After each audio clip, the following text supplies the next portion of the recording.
Siamo felici di avervi conosciuto e che siete qua oggi tutti insieme. Ringraziamo di cuore il nostro comitato, il presidente Loriano, che ci ha dato questa opportunità di essere oggi qui a rappresentare i personaggi di Trino di questo magnifico carnevale. Che il carnevale non è solo divertimento, è una tradizione bellissima e noi speriamo di interpretarla nel migliore dei modi. Comunque io non sono un esordiente qui a Trino perché ho già partecipato a più di un carnevale qua a Trino e c'ho ancora, forse credo di avere ancora sotto la canottiera alcuni coriandoli del 2004 o non so più se del 2003, perché qui fai un bagno di coriandoli, non fai un bagno nell'acqua o come Poppea nel latte di asina, qui fai un bagno nei coriandoli. Comunque ho ritrovato degli amici, Floriano e Luigi, ho trovato che ci siamo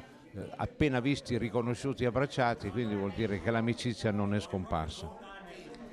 Senza ombra di dubbio noi siamo contenti di avervi avuti qua, questo gemellaggio speriamo che continui. Noi quest'anno festeggiamo il 64esimo Carnevale Storico Trinese. Pensiamo di festeggiare anche il 65esimo con tutte le castellane e i capitani in pista che si sono succeduti in questi anni, ovviamente quelli che vorranno partecipare. Io vi faccio un grande abbraccio a tutti quanti e vi voglio invitare alle nostre sfilate che saranno il 22 e il 1° marzo. Annunciare che purtroppo causa il maltempo sabato non riusciremo a sfilare neanche questa volta. Allora stiamo tentando, abbiamo già accennato al sindaco, la quale adesso vedrà insomma se riusciamo a rimandarla per il 30 maggio. Ci tenevamo tanto e ci teniamo tanto, sono tutti dispiaciuti, i ragazzi, chi ha collaborato al carnevale, quelli che hanno costruito i carri, insomma vedremo se per tutta la città è possibile rimandarlo al 30 di maggio.